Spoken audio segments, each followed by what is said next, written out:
પહલગામના આતંકી હુમલા બાદ ભારતે ખૂબ મહત્વપૂર્ણ નિર્ણયો લીધા છે, જેમાં પાકિસ્તાનીઓને ભારત છોડવા અલ્ટિમેટમ આપી દેવાયું છે, તેમના વિઝા પણ રદ કરી દેવામાં આવ્યા છે, ભારતમાં પાકિસ્તાની દૂતાવાસ પણ બંધ કરી દેવાયું છે અને અટારી ચેકપોસ્ટ પણ બંધ કરી દીધી છે. પરંતુ આ બધા નિર્ણયોથી પણ વધુ અસરકારક નિર્ણયમાં ભારતે સિંધુ જળ સંધિ રદ કરી દીધી છે અને ભારતના પગલાથી ચિંતિત બનેલું પાકિસ્તાન હવે ડૂબતું બચવા હાથ પગ મારી રહ્યું છે. પાકિસ્તાન જાણે કોઈ નાના બાળકની જેમ પગલા લઈ રહ્યું હોય તેમ આપણે એક સંધિ રદ કરી તો સામે પાકિસ્તાને પણ એક કરાર રદ કરવાની વાત કરી છે. પરંતુ આવું કરીને પાકિસ્તાને પોતાના જ પગ પર કુહાડો માર્યો છે. આ કરાર એટલે શિમલા કરાર. શું છે આ શિમલા કરાર અને તેને રદ કરવાથી ભારતને શું અસર થઈ શકે છે અને આવું કરવાથી પાકિસ્તાનના પગ પર કેવી રીતે કુહાડો લાગી શકે છે, બધા જ પ્રશ્નોના જવાબ મેળવ્યા અહેવાલમાં. જય હિન્દ. બે સાયન્ટિફિક ન્યૂઝ પર આપની સાથે હું છું નિધિ ગઢવી. 16 ડિસેમ્બરના દિવસે એક ફોટો છે, આમ તો બે ફોટા છે જે સોશિયલ મીડિયામાં ખૂબ વાયરલ થતા હોય છે. આ ફોટોમાં પાકિસ્તાની લેફ્ટનન્ટ જનરલ નિયાઝી વચ્ચે બેઠા છે અને આજુબાજુ ભારતીય સેનાના અધિકારીઓ lieutenant general Jagjit Singh Arora, vice admiral Neelkant Krishnan, air marshal Harichandan Diwan, lieutenant general જનસગત સિંહ અને મેજર જનરલ જેકબ સહિતના અધિકારીઓ ઉભા છે અને પાકિસ્તાની જનરલ સાહેબ એક દસ્તાવેજ પર હસ્તાક્ષર કરી રહ્યા છે. આ જે દ્રશ્ય છે ડિસેમ્બર 1971 નું છે, જેમાં પાકિસ્તાની સૈન્ય ભારત સમક્ષ આત્મસમર્પણ કરી રહ્યું છે.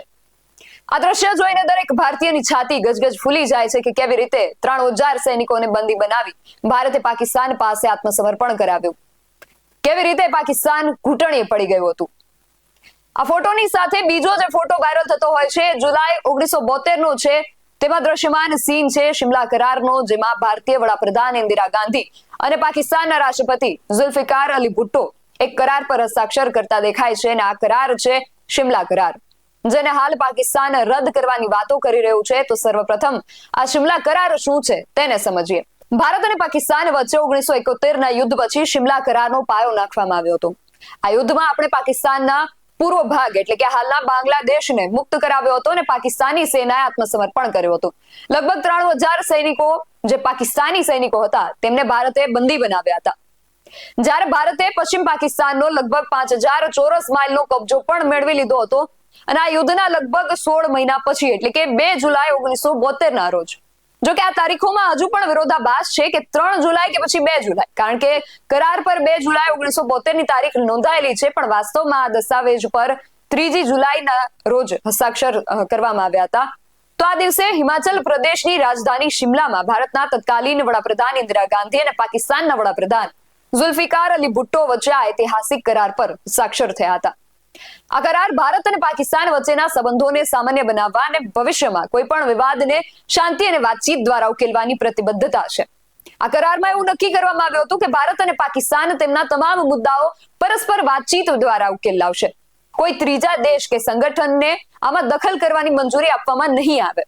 આ કરારનો એક મહત્વપૂર્ણ મુદ્દો એ હતો કે ભારત અને પાકિસ્તાન પરસ્પર સંમતિથી કાશ્મીરમાં નિયંત્રણ રેખા એટલે કે LOC ને માન્યતા આપશે અને કોઈ પણ પક્ષ તેને એક પક્ષીય રીતે નહીં બદલે. બંને દેશોએ એ પણ સંકલ્પ કર્યો કે તેઓ એકબીજા સામે બળનો ઉપયોગ, યુદ્ધ કે ભ્રામક પ્રચારનો આશરો નહીં લે. તેઓ શાંતિ જાળવી રાખશે અને સંબંધોમાં સુધારો કરશે. આ કરાર હેઠળ ભારતે કોઈ પણ શરત વિના લગભગ 3000 જેટલા પાકિસ્તાની સૈનિકોને મુક્ત કર્યા અને કબજા હેઠળનો જે વિસ્તાર હતો એ પણ છોડી દીધો. પાકિસ્તાને પણ કેટલાક ભારતીય કેદીઓને મુક્ત કર્યા હતા, પરંતુ દાયકાઓ પછી જ્યારે ભારતે આતંકવાદી પ્રવૃત્તિઓ પર પાકિસ્તાનને ઘેરી લીધું અને સિંધુ જળ સંધિ જેવા પગલા લીધા છે, ત્યારે પાકિસ્તાન શિમલા કરારનો ઉપયોગ હથિયાર તરીકે કરી રહ્યું છે. પાકિસ્તાન તરફથી શિમલા કરાર રદ કરવાની ધમકી ફક્ત એક રાજકીય યુક્તિ છે. ભારતે પહેલાથી જ સ્પષ્ટ કરી દીધું છે કે કાશ્મીર મુદ્દો દ્વિપક્ષીય છે અને શિમલા કરાર તેનો આધાર છે. આ કરાર રદ કરવાની ધમકી આપીને પાકિસ્તાન ફક્ત તેની આંતરરાષ્ટ્રીય છબીને નુકસાન જ નથી પહોંચાડી રહ્યું, પરંતુ તે સાબિત કરશે કે તે શાંતિપૂર્ણ ઉકેલમાં માનતું જ નથી. પાકિસ્તાન જાણે પોતાના દેશના નાગરિકો છે તેને ભારતની સામે કાર્યવાહી કરવાનો દેખાડો કરી રહ્યું હોય તેવું લાગી રહ્યું છે, કારણ કે ભારતે જે પગલા લીધા પાકિસ્તાન તેની નકલ કરી રહ્યું છે. ભારતે 5 મુખ્ય નિર્ણયો લીધા, જેમાં સિંધુ જળ સંધિ રદ કરી, પાકિસ્તાનીઓને ભારત છોડવા માટે અલ્ટિમેટમ આપ્યું, પાકિસ્તાનીઓના વિઝા પણ રદ કર્યા, ભારતમાં પાકિસ્તાની દૂતાવાસ બંધ કરી દીધું અને અટારી ચેકપોસ્ટ પણ બંધ કરી દીધી. તો પાકિસ્તાન પણ સામે કંઈક આવું જ કરી રહ્યું છે. તેણે ભારત સાથે શિમલા કરાર સહિતના દ્વિપક્ષીય જે વ્યવહારો છે તેને સ્થગિત કરવાની વાત કરી છે. શીખ યાત્રાળુઓ સિવાયના ભારતીયોને 30 એપ્રિલ સુધીનો સમય આપી પાછા ફરવા માટે કહ્યું છે. ભારતીય નાગરિકોના સાર્ક વિઝા સસ્પેન્ડ કરવામાં આવ્યા છે. ઉચ્ચાયોગના સ્ટાફની સંખ્યા પણ ઘટાડી દીધી છે અને વાઘા બોર્ડર ક્રોસિંગ તાત્કાલિક બંધ કરવામાં આવશે. એટલે આ નિર્ણયો માત્ર નકલ સમાન દેખાઈ રહ્યા છે. સિંધુ સંધિની સામે શિમલા કરાર, આપણે તેમના વિઝા રદ કર્યા તો તેમણે આપણે પાકિસ્તાની દૂતાવાસ બંધ કર્યું તો તેમણે એને મર્યાદિત કરી દીધું, અને આપણે અટારી બોર્ડર બંધ કરી તો તેમણે એ જ વાઘા બોર્ડર બંધ કરી દીધી. એટલે અહીંયા એ વાત સ્પષ્ટ છે કે પાકિસ્તાન પોતાની જાતે એક નિર્ણય લેવા માટે પણ સક્ષમ નથી. જોકે આ સિવાય તેમણે એક અન્ય નિર્ણય પણ લીધો છે અને એ છે તેમના હવાઈ ક્ષેત્રનો. તેમણે પોતાના હવાઈ ક્ષેત્રને તમામ ભારતીય વિમાનો માટે તાત્કાલિક બંધ કરવાની વાત કરી છે, જેનાથી ભારતને થોડી આર્થિક મુશ્કેલી થઈ શકે છે, કારણ કે આપણે પશ્ચિમના દેશો તરફ જવા માટે પાકિસ્તાની હવાઈ માર્ગેથી જતા હોઈએ છીએ, જે આપણે હવે થોડું ફરીને જવું પડશે, જેથી ઈંધણનો વધુ ઉપયોગ અને વધુ ખર્ચ થશે. જોકે આ વાત પણ આપણા પ્રધાનમંત્રી જાણે પહેલેથી જ સમજતા હતા, માટે તેઓ જ્યારે સાઉદીથી પરત ફર્યા ત્યારે તેમણે પોતાનો રૂટ બદલી નાખ્યો અને એ પાકિસ્તાની હવાઈ ક્ષેત્રમાંથી નતા આવ્યા. આ હવાઈ ક્ષેત્રને લઈને ભારતને જે અસર થશે તેની સરખામણીએ પાકિસ્તાનને સિંધુ સંધિ રદ થવાથી જે અસર થવાની છે એ ખૂબ વસમી હશે. જો પાકિસ્તાન આ જે કરાર છે એને સ્થગિત કરશે તો તેની સંભવિત અસરો વિશે જો વાત કરીએ તો આ કરારમાં એવું જણાવાયું હતું કે બંને દેશો નિયંત્રણ રેખા પર પોતપોતાની સ્થિતિ પર પાછા ફરશે અને એકબીજાના પ્રદેશોનું સન્માન કરશે. પણ પાકિસ્તાન આવું કરતું નથી. એવું કહી શકાય કે પાકિસ્તાને ક્યારનો આ કરારનું ઉલ્લંઘન જે છે એ કરી દીધું છે અને આ કરાર રદ થવાથી ભારતને પણ ફાયદો જ થઈ શકે છે. આ કરારમાં એવું લખવામાં આવ્યું હતું કે બંને દેશોના સૈનિકો આંતરરાષ્ટ્રીય સરહદ પાર પોતપોતાના પ્રદેશોમાં પાછા ફરશે અને બંને દેશો 17 ડિસેમ્બર 1971 ના યુદ્ધ વિરામથી જમ્મુ અને કાશ્મીરમાં LOC નું સન્માન કરશે. તેને એકપક્ષીય રીતે બદલવાનો પ્રયાસ નહીં કરે. બંને પક્ષો LOC નું ઉલ્લંઘન કરવા માટે બળનો ઉપયોગ અથવા ઉપયોગ કરવાની ધમકી આપવાથી પણ દૂર રહેશે.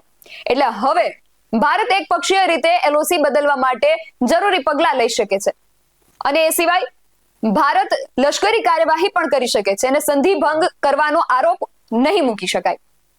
શિમલા કરાર મુજબ બંને દેશો દ્વિપક્ષીય વાટાઘાટો દ્વારા અથવા પરસ્પર સંમતિથી કોઈ પણ શાંતિપૂર્ણ માધ્યમથી તેમના મતભેદોનો ઉકેલ લાવશે. જ્યાં સુધી કોઈ પણ સમસ્યાનો અંતિમ ઉકેલ ન મળે ત્યાં સુધી કોઈ પણ જે પક્ષ છે એકપક્ષીય રીતે પરિસ્થિતિમાં ફેરફાર નહીં કરે અને બંને દેશો એવું કંઈ નહીં કરે જે શાંતિપૂર્ણ સંબંધોને નુકસાન પહોંચાડે. હવે પાકિસ્તાન દ્વારા શિમલા કરાર પર પ્રતિબંધ મૂક્યા પછી ભારત પહલગામના બદલે સુરક્ષા કારણોસર તે વિસ્તારોમાં લશ્કરી કાર્યવાહી કરી શકે છે, જ્યાં આતંકવાદીઓ ઘૂસણખોરી કરે છે અને તેના પર સંધિની વિરુદ્ધ જવાનો કોઈ આરોપ નહીં લગાડી શકાય. અને વિશ્વના અન્ય દેશો જે છે એ ભારતના પક્ષમાં હસ્તક્ષેપ પણ કરી શકશે. આ શિમલા કરારમાં એવું જણાવાયું છે કે બંને દેશોએ વૈશ્વિક શક્તિઓના હસ્તક્ષેપ વગર તેમના પરસ્પર બાબતોનું સમાધાન કરવું. જ્યારે કરાર પર હસ્તાક્ષર થયા ત્યારે પાકિસ્તાનને અન્ય દેશો સાથે સારા સંબંધો હતા, પણ હવે સ્થિતિ બદલાઈ ગઈ છે. હવે ભારતના અમેરિકા, ઇઝરાયલ, પશ્ચિમ એશિયા અને યુરોપિયન દેશો સાથે સારા સંબંધો છે. પહલગામ હુમલા પછી વિશ્વના મોટા ભાગના દેશોએ આ હુમલાની નિંદા જ કરી છે. એટલે શિમલા કરાર હેઠળની જવાબદારીઓ સમાપ્ત થયા પછી ભારતને પાકિસ્તાન સામે કાર્યવાહી કરવામાં વિશ્વભરના દેશોનો ટેકો મળી શકે છે. આ કરારમાં એવું પણ કહેવામાં આવ્યું હતું કે બંને દેશો એવું કોઈ કામ નહીં કરે જે પાડોશી દેશની એકતાને અસર કરે, પણ આ આતંકી હુમલામાં ધર્મ પૂછીને મારવા એ આપણા દેશમાં ધર્મ યુદ્ધ શરૂ કરવા સમાન છે, જે આપણા દેશની એકતા અને અખંડિતતાને નુકસાનકારક છે. એટલે અંતે વાત એમ છે કે એક ભજન છે કે છેવટમાં શૂન્ય તણો સરવાળો. એમ પાકિસ્તાન જે કોઈ સમીકરણો કરી રહ્યું છે તેમાં અંતે તેના હાથમાં શૂન્ય જ વધી રહ્યું છે. અત્યાર સુધી જે થયું એ ભારતની ઉદારતાનું ઉદાહરણ હતું. ભારતનું કેટલું હૃદય વિશાળ છે, ભારતની પ્રજા કેટલી દયાળી છે તેનું ઉદાહરણ પાકિસ્તાને 1971 માં જોયું, અને હવે 2025 ભારતનો કયો ગુણ પાકિસ્તાનને બતાવવાની જરૂર છે. અમને કમેન્ટ કરીને ચોક્કસથી જણાવજો. આવા જ વધુ અહેવાલો સાથે મળતા રહીશું. તમે મારી YouTube ચેનલને સબસ્ક્રાઇબ કરવાનું અને અમને Facebook અને Instagram પર ફોલો કરવાનું ભૂલશો નહીં. બાકી અવનવી અપડેટ્સ માટે આપ જોતા રહો BS9 TV ન્યૂઝ, સત્યની સાથે સત્યની ખોજ.